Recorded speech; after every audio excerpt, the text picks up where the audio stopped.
को powered by Vimal. Vimal बोलो जुबा केसरी.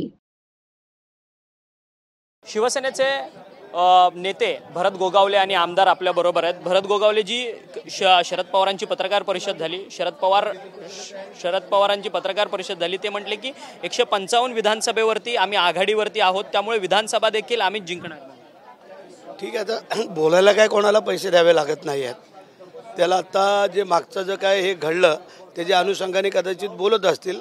पवारसाहेब मोठे नेते आहेत, अनुभवी आहेत, पण त्यांनाही माहिती आहे की काय अदलबदल होऊ शकतात हे त्यांना कल्पना असल्यामुळे कदाचित बोले. पण जी कालच्या योजना लागू केलेल्या आहेत आपल्या मुख्यमंत्री उपमुख्यमंत्री सरकारने महायुतीच्या, त्याच्यामुळे त्यांच्या पायाखालची वाळू पूर्ण सरकलेली आहे.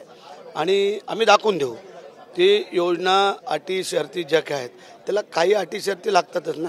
नाहीतर असं नाही मग आव जाऊ तुम्हाला घर असं होत नाही.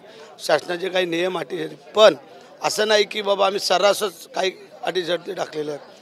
ज्या त्याच्यामध्ये बसणारे लोक आहेत त्यांना 100% आम्ही करणार मदत, त्याबद्दल दुमत नाही आहे. आणि एवढ्या चांगल्या योजना आहेत की खरोखर ते सगळे हडबडून गेलेले आहेत.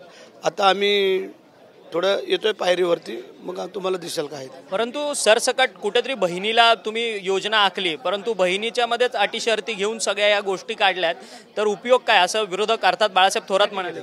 ठीक आहे ना, मी काय बोलतो, काही बहिणी श्रीमंत असतात, काही बहिणी गरीब आहेत, तर त्याप्रमाणे थोडं चालावं लागतं ना.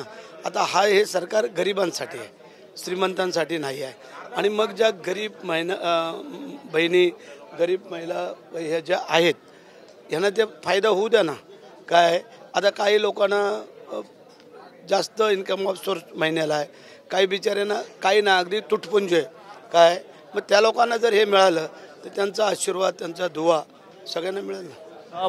खरं तर भाजपची चिंतन शिबिर आहे, महायुती कुठे पराभूत झालेली आहे, त्यामुळे ही सगळी चिंतन शिबिर आहे. तुमची शिवसेनेची ही बैठक कधी आहे? आम्ही एक 5-6 दिवसानंतर ठेवतोय बैठक मुंबईला, सगळे आमदार आणि आणि मुख्यमंत्र्यांनी आम्हाला तसं सांगितलेलं आहे. एक 5-6 दिवसात आमची विधान परिषदेसाठी रणनीती काय आखली आहे सर? कारण की तुमच्याकडे संख्या माहिती आहे आणि होईल, त्यामध्ये काय अडचण नाही. विधान परिषदेचं आत्ताचं आहे ते पहिलं घेतो, मग विधानसभा.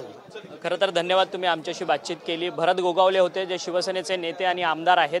त्यांचं म्हणणं आहे की विरोधक खोटं पसरवण्याचं काम करतात आहे. आम्ही थेट DBT मार्फत लाडकी बहीण योजना जी आहे ती आणलेली आहे. त्याचा फायदा महिलांना आणि खास करून ज्या महिला आहेत त्यांना मोठ्या प्रमाणात होणार आहे. परंतु कुठेतरी विरोधक हे खोटं पसरवण्याचं काम जे आहे ते सातत्याने करत आहे असं त्यांचं मत आहे.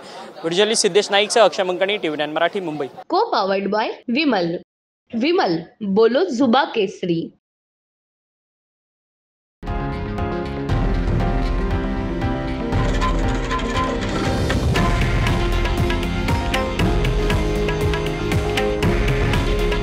हे आहे देशातील नंबर 1 न्यूज नेटवर्क आणि आपण पाहत आहात TV9 मराठी.